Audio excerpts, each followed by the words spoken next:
Chères sœurs, vous êtes de vraies héroïnes. Vous nous donnez la vie, vous prenez soin de nous, vous nous élevez dans ce monde, vous faites de nous des hommes. Et après, vous tenez nos foyers, vous portez notre semence, vous éduquez nos enfants et vous vous occupez de nos maisons tout en nous aidant à bâtir nos rêves. Aucun homme ne peut porter le fardeau qu'une femme porte toute sa vie. Vous incarnez la douceur, la tendresse, la sensualité, mais aussi le courage, la constance et la force. Vous êtes simplement l'être le plus puissant sur Terre, mais vous avez oublié qui vous êtes. La femme est devenue le pire ennemi de la femme et la première raison de l'échec d'une autre femme. Si vous voulez gagner votre combat pour l'égalité, l'émancipation et la parité, vous ne devez plus traiter les autres femmes comme vos rivales, mais comme vos alliés. Et vous devez vous battre ensemble et vous défendre comme des sœurs. Montrez-nous l'exemple de comment on doit traiter une femme. Ne cherchez pas l'émancipation et la parité que dans des choses qui vous arrangent. La parité, ce n'est pas simplement d'avoir le droit de faire autant de mal que les hommes ou d'être aussi infidèle que nous.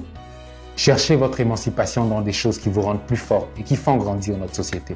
Vous venez dans toutes les tailles, toutes les formes et les couleurs.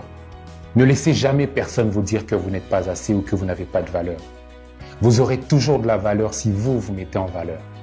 Mais vous devez apprendre à vous valoriser. Apprendre à faire semblant et à ne pas rire, même si cette blague sur vous est drôle, mais dégradante. Apprendre à ne plus vous bouger sur cette chanson qui est si bonne, mais qui dit que les femmes sont des putes. Et apprendre à arrêter d'avoir peur du regard des autres. Vous n'êtes pas capable de prendre un appart et d'aller vivre seul à 35 ans parce qu'on est des bantous et que c'est mal vu pour une jeune femme qui n'est pas mariée de quitter chez ses parents ou que ça fait feu les hommes sérieux, alors que ça vous tue de rester chez papa et maman et de ne pas avoir votre propre vie. Tout ça à cause de ce que vos tantes, vos copines, vos ennemis, vos collègues, la société va penser de vous. Mais elle est où la société quand vous êtes seul en train de pleurer parce que votre vie s'effondre? Vous commencez par être la fille de quelqu'un. Ensuite, vous devenez la femme de quelqu'un. Et pour finir, la maman de quelqu'un. Mais quand est-ce que vous êtes quelqu'un? Quand est-ce que vous vivez pour vous et vous expérimentez vos propres décisions? Si le salut est individuel, alors les choix que vous faites devraient aussi être individuels. Être belle est devenu votre boulot à plein temps. Make-up à outrance, cabello, lace wig, faux cils et faux ongles, lentilles de contact bleues et vertes pour vous redonner confiance en vous. Vous êtes tellement busy à être belle que vous n'avez plus le temps de travailler sur votre intelligence et votre croissance spirituelle. Des frisants, cheveux lisses, éclaircissants vous rendent tellement belle, mais vous font aussi un peu oublier vos racines. Et c'est quand on lui arrache ses racines qu'un arbre meurt. Vous enviez des femmes dont les cheveux tombent de nature, alors que Dieu vous a donné des cheveux qui s'élèvent de nature. Vos objectifs de vie sont Mac, Vuitton, iPhone, Gucci, Dubaï, Hermès, Louboutin. Je pense qu'aucune femme ne devrait rêver du nouveau sac Chanel, mais rêver d'être la nouvelle Coco Chanel. Et pendant que vous passez des heures devant le miroir à chercher qui est la plus belle, il y a 176 millions de jeunes filles en Afrique qui sont excisées et à qui on arrache les parties génitales parce que le plaisir de la femme est un soi-disant danger pour la société. Ouvrez les yeux. Ne vous laissez pas berner par tous ces effets de mode. On est passé de la journée des droits de la femme à la journée de la femme, mais aujourd'hui c'est carrément devenu la fête du pain. Ce n'est pas une journée où vous devrez célébrer, mais une journée où vous devez faire un état des lieux sur les avancées dans la lutte pour vos droits. Il y a à peine quelques décennies, votre place dans la société n'était pas très loin de celle des esclaves. Vous n'avez pas le droit de travailler, de faire du commerce, de voyager sans l'accord de votre mari, de voter, de posséder une propriété ou d'avoir accès à l'éducation. Vous n'aviez même pas le droit de porter un pantalon. Vous pensez que ça a beaucoup changé depuis? Ne vous laissez pas tromper par tous ces discours qui disent que vous êtes faible et fragile. Oui, vous êtes fragile, mais vous n'êtes pas fragile comme une fleur. Vous êtes fragile comme une bombe. Nous, les hommes, on a peur de vous et de votre potentiel. Et vous croyez que votre salut viendra de nous?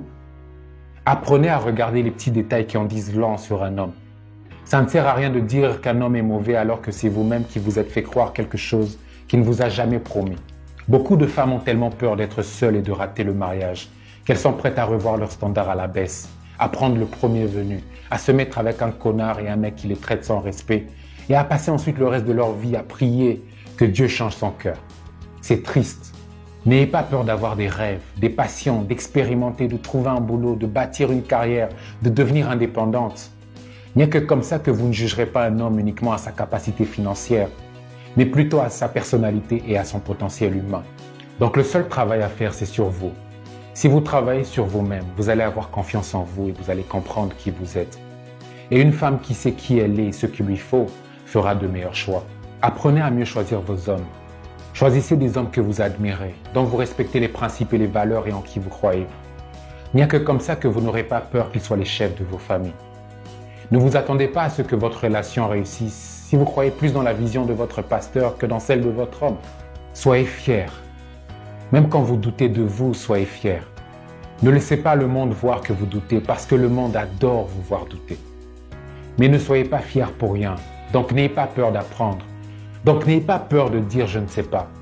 Parce qu'il n'y a rien de pire qu'une femme qui est pleine de vide. Osez l'amour, osez les projets, osez l'aventure et parce qu'elle est trop courte, osez la vie. Et restez forte, même quand tout s'écroule autour de vous. Parce que quand une femme se lève pour elle-même, sans le savoir, sans le dire et sans le faire exprès, elle se lève pour toutes les autres femmes.